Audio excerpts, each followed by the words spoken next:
3, dos versículos 8 a 17.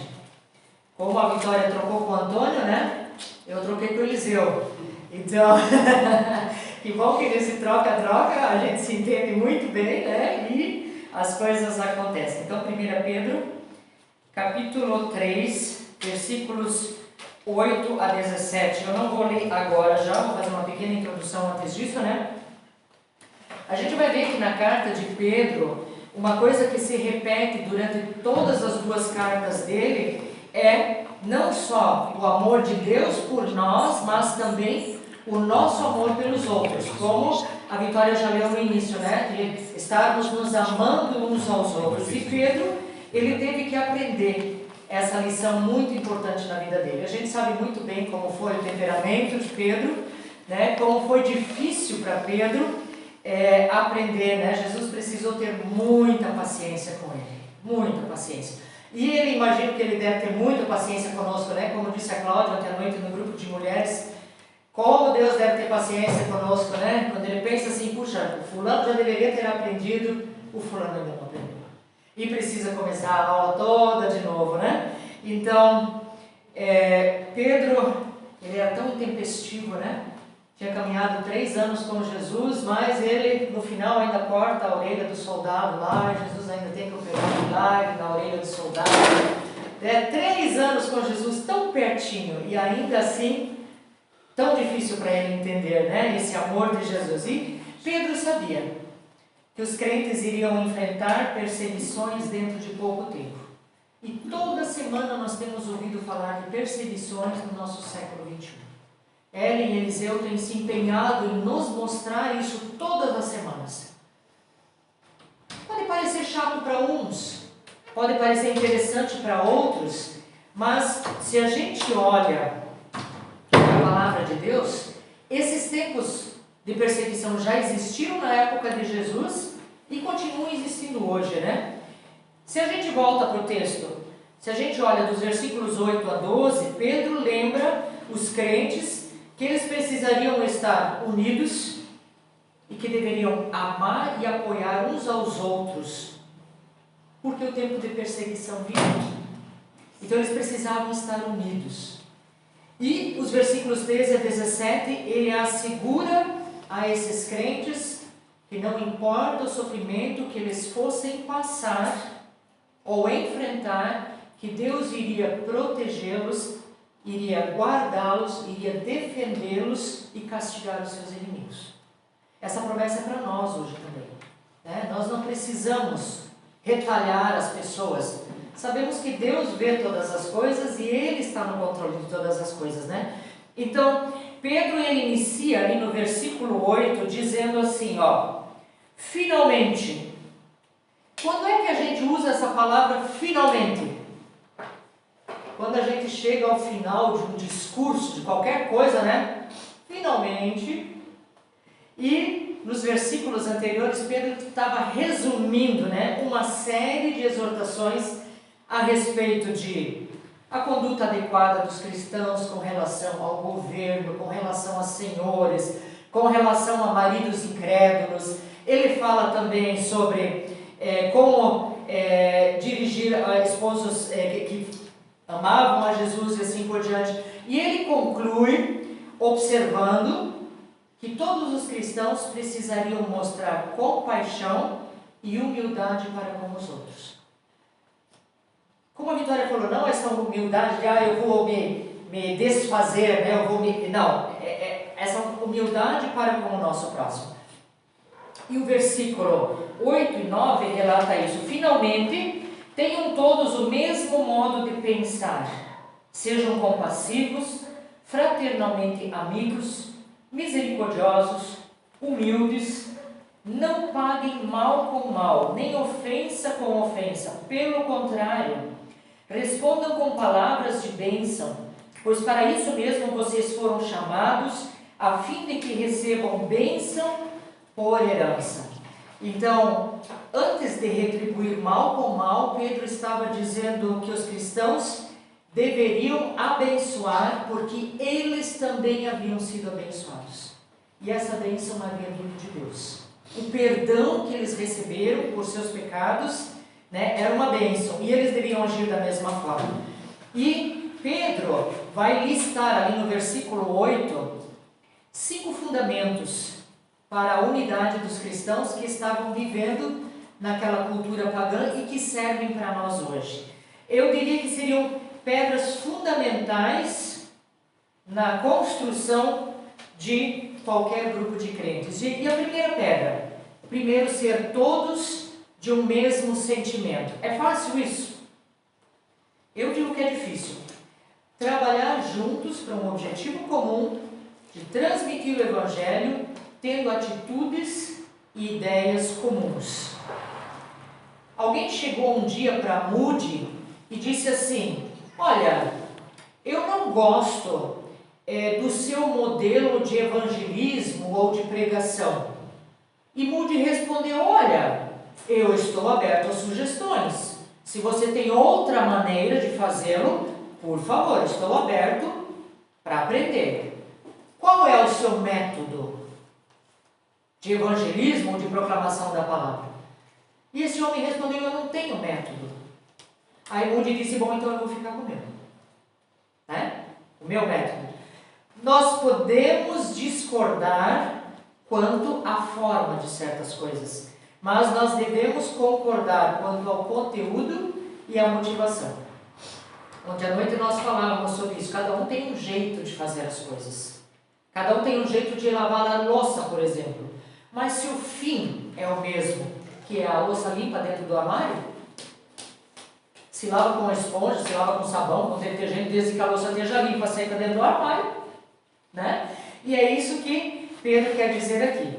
Qual é o nosso objetivo em comum essa semana? Evangelismo das crianças. E cada um cooperou com isso, né? Cada um dos irmãos doou alguma coisa já para esse.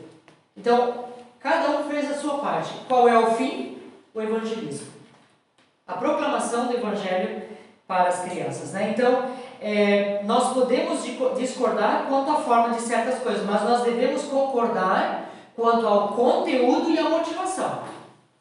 Então, quando a gente olha uma partitura de música, né, ela é cheia de notas e uma nota é diferente da outra, mas elas formam um acorde e criam belas melodias. Nós, mesmo sendo diferentes uns dos outros, que nós formemos um belo acorde e uma bela melodia. Então, somos diferentes, mas podemos trabalhar juntos para Deus. Segundo, ser compassivo, ter compaixão, ter empatia em relação às necessidades dos outros. Não endureça o seu coração para com o semelhante. Pedro deixa isso claro, que seja compassivo para com o próximo. Não pergunte: será que vale a pena dar 1 quilo de arroz para o irmão Antônio? Eu sei que ele está passando necessidade. Será que vale a pena? Deus não perguntou se valeria a pena me dar a salvação. Ele me deu. Ele não perguntou se eu merecia. Ele ofereceu. Agora, se ele vai aceitar 1 quilo de arroz, não é problema dele. Mas oferecido foi. A bênção foi oferecida para nós, no perdão dos pecados. Então, assim como Deus tem compaixão, é compassivo conosco, Ele pede que nós sejamos com o nosso próximo. Terceiro, ame os irmãos. Não é apenas aqui um amor familiar, mas um amor especial que deve unir os cristãos. É isso que a gente sente aqui. Né? A Cláudia disse hoje à noite na oração: como é bom estar na tua casa, Pai. Tenho o mesmo sentimento, é tão gostoso para mim. Quarto, ser misericordioso. Significa ter a consciência da necessidade do outro, mas inclui um pouco mais aqui: o impulso de suavizar essa necessidade. Às vezes, nós sabemos que alguém ao nosso redor tem uma necessidade. Se eu posso suavizar essa necessidade, né? Os crentes deveriam se sentir comovidos, sensibilizados, não só em ajudar materialmente, mas com a mágoa da pessoa, com a dor da pessoa, né? Mas também compartilhar a alegria com os irmãos. É tão gostoso quando a gente pode compartilhar as alegrias também, né? Meu irmão, essa semana, quando ele compartilhou: olha, eu vou no médico, cara, eu tive que insistir um pouquinho, liguei várias vezes, digo: qual é o seu problema? Por que você não atende? Daí ele disse: mano, o telefone aqui fica caindo, fica isso, tá. Nós mandamos mensagem, aí ele disse: olha, eu estou em paz, eu estou tranquilo. Aí eu disse, mas eu estou ansiosa. Ele disse, entenda que tudo está escrito. Tudo que acontece com você está escrito. Deus já sabia que iria acontecer. Então eu quero confiar que Ele está no controle de tudo. Que Ele vai conduzir toda essa situação, né? E em quinto, ser humilde. Significa fazer uma avaliação honesta de si mesmo diante de Deus. E as pessoas humildes, elas podem incentivar umas às outras e se alegrar com o sucesso das outras. Não ter inveja. Eu me alegro com o sucesso dos irmãos. Eu me alegro quando alguém pode trocar de carro. Eu me alegro quando alguém conseguiu alguma coisa. Às vezes eu não tenho nem necessidade disso. Né? Para mim pode ser um Fusca, tá ótimo. Mas para outros não dá. E eu me alegro com o sucesso dos irmãos. Eu me alegro quando eu sei que alguém ganhou um emprego. Então, a humildade, ela é a base da gentileza. E Pedro termina de descrever como os cristãos devem agir uns com os outros. E ele agora passa a descrever como eles devem agir também com os que fazem parte da cultura pagã, ou seja, os descrentes ao redor. Então, essa cultura logo se tornaria hostil para eles. Porque alguns passariam por certa perseguição pessoal por fazerem a vontade de Deus. Não é isso que a gente vê hoje? Você quer só se reunir com os irmãos em algum lugar. E parece que até isso é difícil, né? Perseguição por você fazer o bem. E nós também devemos nos preparar para momentos difíceis. Eu não sei se vai ser sempre tão tranquilo no Brasil com relação ao Evangelho, a gente não sabe. Então a gente precisa estar preparado também para esses momentos. O versículo 9 vai dizer, não paguem mal com mal, nem ofensa com ofensa. Embora possa ser natural revidar o mal com o mal, ou injúria por injúria, Jesus tinha ensinado e dado a eles o exemplo de uma outra maneira de agir. Mateus 5 fala isso. Se alguém bater no teu lado direito, dá o esquerdo. É fácil ou não? Não é. Tem uma pessoa que sempre me diz de novo, da forma como você me trata, você vai ser tratado. Mas não é assim que a palavra ensina. Não é assim que Jesus ensinou. Como cristãos, nós vivemos 3 níveis, né?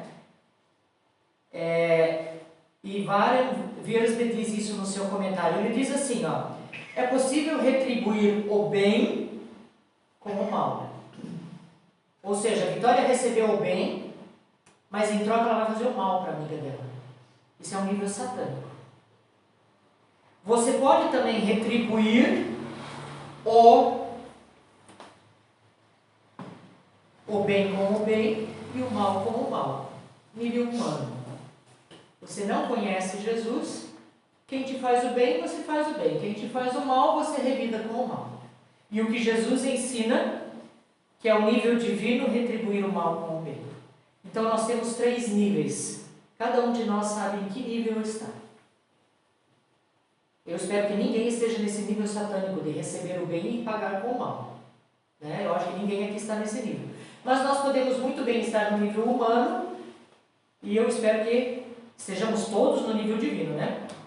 Como filhos amorosos de Deus, a nossa filosofia não deve ser olho por olho e dente por dente, né? Isso que Jesus está nos ensinando.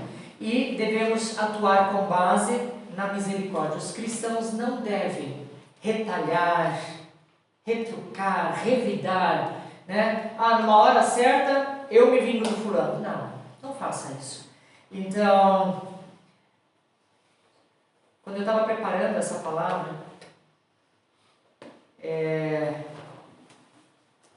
eu tinha recebido uma mensagem, eu tinha enviado uma mensagem de uma coisa boa que a gente tinha conseguido realizar em favor da pessoa.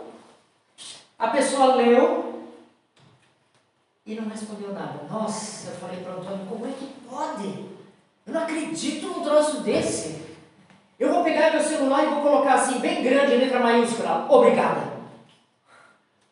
Preparando a palavra. E o Antônio disse, não faça isso. Eu disse, mas eu preciso cutucar, é uma coisa grande que a gente conseguiu fazer por essa pessoa. A gente resolveu um problema para essa pessoa. E nem um obrigado, não faça isso. E imediatamente o Espírito Santo disse, o que você está fazendo? Você está preparando a palavra e você está louca para dar uma cutucada e dizer assim, letra maiúscula, obrigada. Não pague o mal com o mal. Parece tão ridículo, tão simples, mas não é fato isso? Não dá vontade de cutucar quando alguém não te agradece e você se esforçou por fazer o melhor para aquela pessoa? Não pague o mal por mal.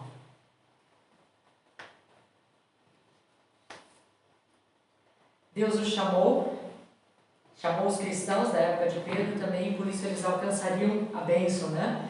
E como cristãos nós podemos ser perseguidos e ainda assim devemos contar as bênçãos de Deus, sejam elas físicas ou espirituais. Olha comigo lá o versículo 10 até o versículo 12, por favor.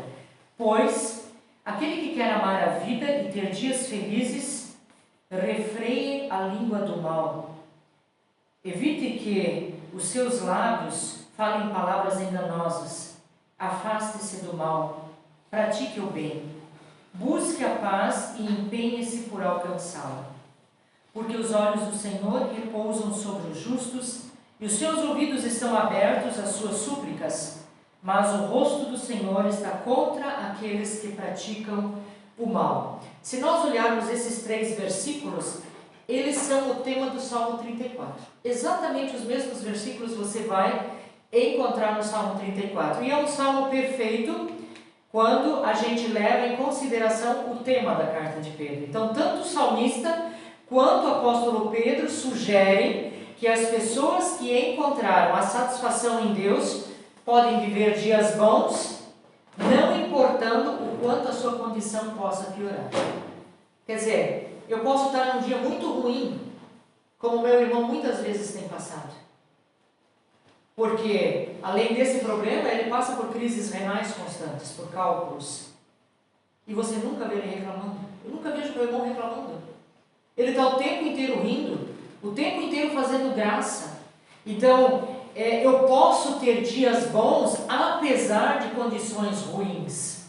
E isso eu acho que também é uma decisão, né? A resposta está em viver com justiça. E para fazer isso, cuide daquilo que você diz.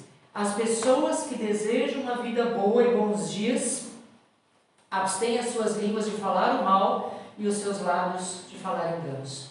O meu irmão me disse uma vez, eu decidi olhar o lado positivo das coisas e me afastar das coisas ruins, não levar em conta, porque eu quero viver dias felizes. Eu sei que nós estamos num mundo de passagem, onde a gente sabia que em função do pecado a gente passaria por isso, né? Então, as palavras dele estão relacionadas com a atitude dele. Os olhos do Senhor estão sobre os justos. Nada acontece com o povo de Deus que ele não tenha permitido com algum objetivo. Então, aconteça o que acontecer, o povo de Deus sabe que as suas promessas de bênção, seja nessa vida ou na próxima, estão garantidas. Pode ser que eu não receba essa bênção aqui na terra, mas ela está garantida na eternidade. Então, não só os olhos de Deus estão abertos e vigilantes para conosco, mas estão atentos também para aqueles que não praticam a verdade. Então, nós podemos deixar isso com Deus, né? Ele vai fazer justiça. Então, Deus ouve quando nós chamamos por Ele, Deus conhece todas as nossas necessidades, Deus ouve as nossas orações em meio ao sofrimento. E essas palavras devem ter sido de grande consolo na vida dos cristãos da época de Pedro. Saberem que, apesar de eles estarem sendo perseguidos, Deus se importava com eles. Nós também hoje estamos sendo ouvidos, vistos e protegidos por Deus, em todos os lugares. Então, por isso o incentivo de Pedro para nós hoje também, que crentes que amam a Jesus de todo o seu coração, não retalhem, não façam o mal contra o seu próximo, mas confiem que Deus irá fazer a vingança na hora certa. Então, depois que Pedro descreve todas essas atitudes e ações que devem caracterizar nós, filhos de Deus, ele vai à última parte, a partir do versículo 13, ele começa a explicar como os crentes devem viver em um mundo iníquo, enfrentando perseguição. Vamos lá então. Ora, quem há de maltratá-los se vocês forem zelosos na prática do bem? Mas mesmo que venham a sofrer por causa da justiça, vocês são bem-aventurados. Não tenham medo das ameaças, nem fiquem angustiados. Pelo contrário, santifiquem a Cristo como Senhor no seu coração, estando sempre preparados para responder a todo aquele que pedir razão da esperança que vocês têm. Mas façam isso com mansidão e temor, com boa consciência, de modo que, naquilo em que falam mal de vocês, fiquem envergonhados esses que difamam a boa conduta que vocês têm em Cristo. Porque, se for da vontade de Deus, é melhor que vocês sofram por praticarem o bem do que praticarem o mal. Parece que a Ellen sabia qual seria a minha mensagem de hoje, porque muitas coisas ela falou sobre isso ontem à noite, né? E nós falarmos desse amor de Jesus e como nós falamos isso, né? Com mansidão, com temperança. Então, o bom senso diz que as pessoas que se elas fazem o bem, elas estarão protegidas contra o mal. Então, se eu faço o bem, eu estou protegido, eu não vou sofrer mal nenhum. A palavra de Deus não diz isso. Pedro não estava insinuando que se os crentes fossem comprometidos com Deus, eles escapariam à perseguição. Não estava falando nada disso. Exatamente o contrário. É possível que vocês façam tudo que é certo e sejam perseguidos. E a gente não tem visto isso nos países perseguidos? Fazem tudo que é certo. Não vão contra o governo. Não fazem motins. Não são agressivos. E são aprisionados, e são perseguidos, e são mortos, né? Então, Pedro estava dizendo, olha, na verdade, vocês podem padecer por amor à justiça de Deus. Então, a perseguição, ela vem por diversas razões, e a Bíblia fala muito sobre o sofrimento por amor a Cristo. Na época do Novo Testamento, em que o Novo Testamento foi escrito, os seguidores de Jesus eram muitas vezes, banidos das suas famílias e das comunidades, do mesmo jeito que é hoje, igualzinho. E as piores perseguições que os filhos de Deus enfrentavam vinham dos próprios líderes religiosos. Lá em Atos 4, você vai ver que Pedro e João foram jogados no cárcere porque uma pessoa havia sido curada por eles. Então o principal dos sacerdotes largou os dois do cárcere. No dia seguinte foram soltos e orientados da seguinte forma: parem de falar de Jesus. Parem de falar de Jesus. E eles educadamente revidam isso, dizendo, olha, mas o que você está vendo é um milagre de Deus, como isso pode ser escondido, E eles são mandados embora de lá com a orientação ainda mais rigorosa: não façam, Mas os sacerdotes se limitaram àquilo porque eles viram que as pessoas estavam louvando a Deus pelo milagre que tinha acontecido. E como ir contra uma multidão inteira, É como hoje, quando a gente vê a multidão indo à rua em protestos, como ir contra uma multidão inteira, Você joga coisas, para ver se dispersa, mas a população tem força. E aqui, da mesma forma, Jesus disse aos seus seguidores: bem-aventurados os perseguidos por causa da justiça, porque deles é o reino de Deus. Então parece que por mais que ameaçassem os apóstolos, tanto mais eles falavam. E Jesus também tinha lembrado os discípulos: olha, se o mundo vos odeia, sabei que, primeiro do que a vós, me odiou a mim. João 15. Então lembrem sempre disso. Jesus tinha dito para os discípulos: eles odeiam a mim muito mais do que a vocês. Então, continuem firmes, Assim como nos tempos bíblicos, muitos cristãos hoje descobrem que fazer uma declaração pública da fé em Cristo pode resultar, no que a gente já falou. Mas nos países livres como nós, a gente até estremece e fica pensando: meu Deus, se acontecesse conosco, como a gente faria? Aonde a gente iria? Nos esconderíamos? Você já parou para pensar nisso? Se hoje o Lula dissesse, olha, acabou a liberdade religiosa no país, como nós iríamos fazer? Aonde iríamos nos reunir? Como seria? Você já parou para pensar nisso? A gente entende que milhares de pessoas sofrem todos os dias nesses países por causa de Cristo. Somos gratos porque a gente não precisa passar por isso. Mas a pergunta é, será que existe só esse tipo de perseguição? Jesus disse claramente o que significa segui-lo. Se alguém quer vir após mim, a si mesmo se negue dia a dia, tome a sua cruz e siga-me. Pois quem quiser salvar a sua vida, perdê-la. Quem perder a vida por minha causa, esse a salvará. Contraditório, né? Que aproveita o homem ganhar o mundo inteiro se vier a perder-se ou a causar dano a si mesmo? Então, o nosso entendimento moderno da frase tome a sua cruz e siga-me é muitas vezes errado ou inadequado, né? Nos dias de Jesus, a cruz simbolizava a morte. Se você visse alguém pelas ruas do Antigo Testamento carregando uma cruz, você sabia que essa pessoa estava indo para a morte. Era claro isso. Então, Jesus disse que para segui-lo é preciso estar disposto a morrer. Não vamos morrer todos como mártires, claro. Mas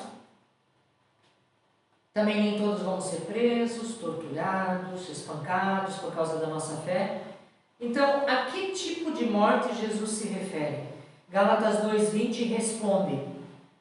Paulo diz o seguinte: estou crucificado com Cristo. Logo, já não sou eu quem vive, mas Cristo vive em mim. E esse viver que agora tenho na carne, vivo pela fé no Filho de Deus, que me amou e a si mesmo se entregou por mim. Sendo assim, seguir a Cristo significa que a gente morre todos os dias, ou deveria morrer todos os dias, para a nossa própria maneira de fazer as coisas. O eu quero, eu vou, né? Nós consideramos a nossa vontade, os nossos direitos, as nossas paixões, as nossas metas, muitas vezes mais importantes, mas precisam ser crucificadas na cruz com Jesus. Então, o nosso direito de dirigir as nossas próprias vidas deveria estar morto para nós. Isso é fácil? Não. Por quê? Porque morte envolve sofrimento. E quando a carne precisa morrer, quando o nosso eu precisa morrer, é doloroso. Vai contra, né, a nossa inclinação natural de nos protegermos, né? De buscarmos o nosso próprio prazer. Mas nós temos que lembrar que nós não podemos seguir a Cristo e ao mundo.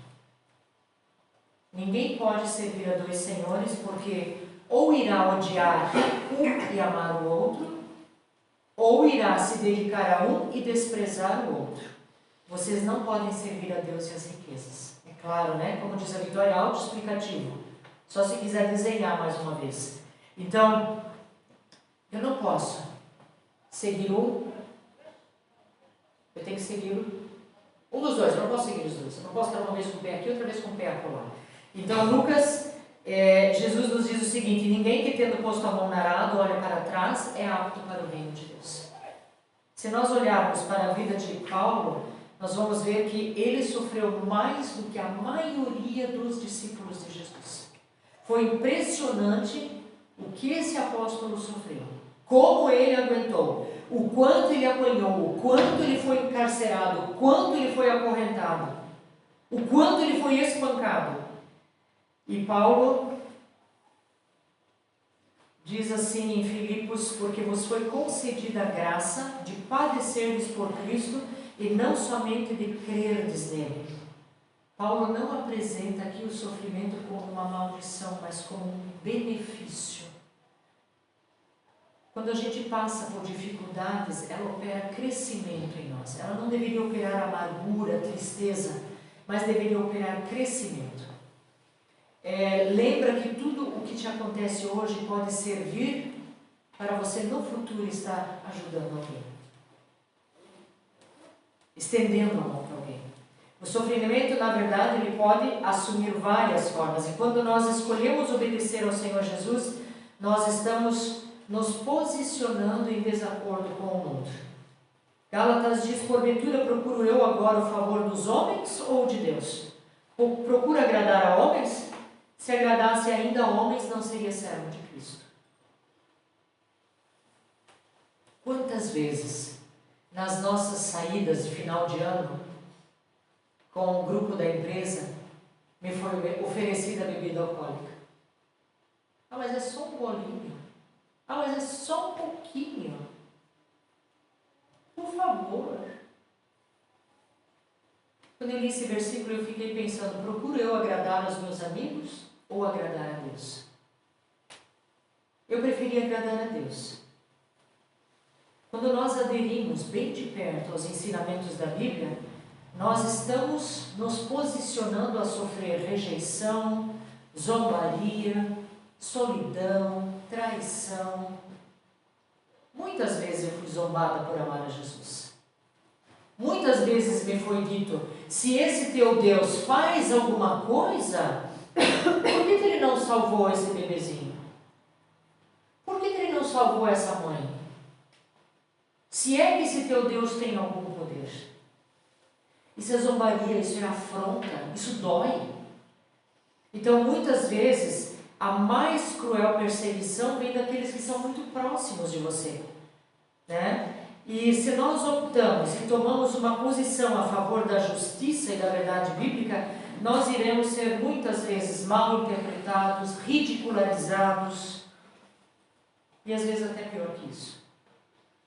Uma das minhas amigas de trabalho recebeu Jesus. Eu já contei isso para vocês. Então, nos primeiros dias, se ouvia: você sabe que fulano se converteu? Eu disse: sim, eu sei que fulano se converteu. Mas nos próximos encontros, já foi um pouco diferente isso. O fulano não veio por motivo pessoal e familiar. Ah, o fulano agora não pode mais conviver conosco, nós somos tudo pecador. Chacota, zombaria, né? O que no início foi uau, ela está totalmente diferente. Agora, uau, ela não faz mais o que a gente faz, né? Então, dói. E você ficar firme na posição que você tomou não é fácil, né? Então, se nós optamos e tomamos posição a favor da justiça, a gente vai sofrer esse tipo de pressão.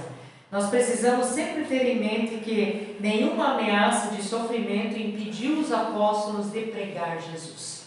E eu vejo essa garota, com a amiga mais próxima dela, falando desse amor de Jesus. E eu tenho incentivado ela: continue falando do amor de Jesus a essa pessoa.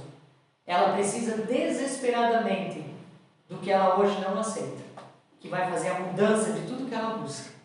E você é a pessoa certa, porque você é a mais próxima. Então, os discípulos não tinham medo desse sofrimento por amar a Cristo.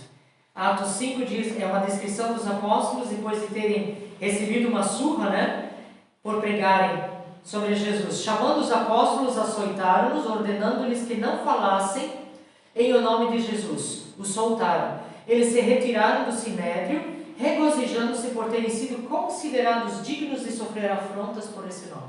Consegue imaginar?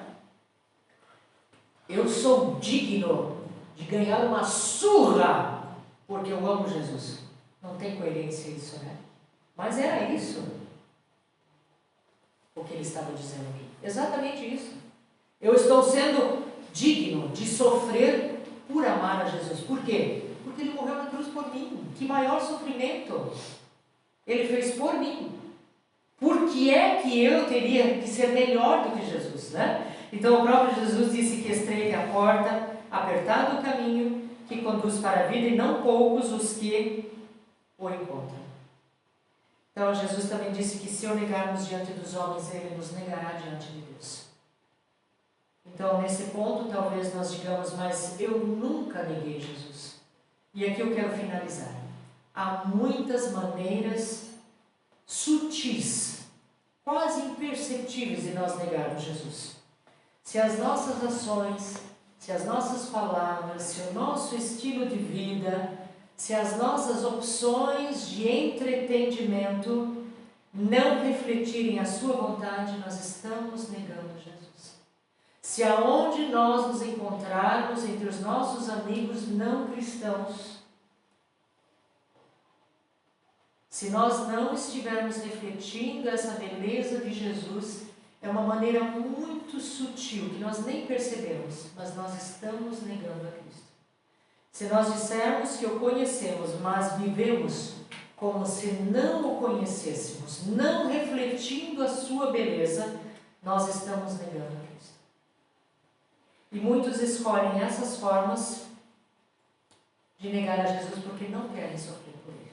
Então, muitas vezes o nosso maior sofrimento vem de dentro de nós, ao batalharmos pelo controle do nosso coração, pelo controle do nosso eu, quando deveríamos deixar o nosso eu na presença de Deus, dizendo: Deus, a sua vontade em minha vida. Então nós, que como os apóstolos de Jesus, nós possamos ser audaciosos, né, em proclamar a palavra de Deus, em falar que nós o amamos, no privilégio, né, de nós sermos dignos de muitas vezes ser ridicularizado, ser zombado, mas que essa verdade de Jesus seja refletida através de nós. Amém? Amém. Os que esperam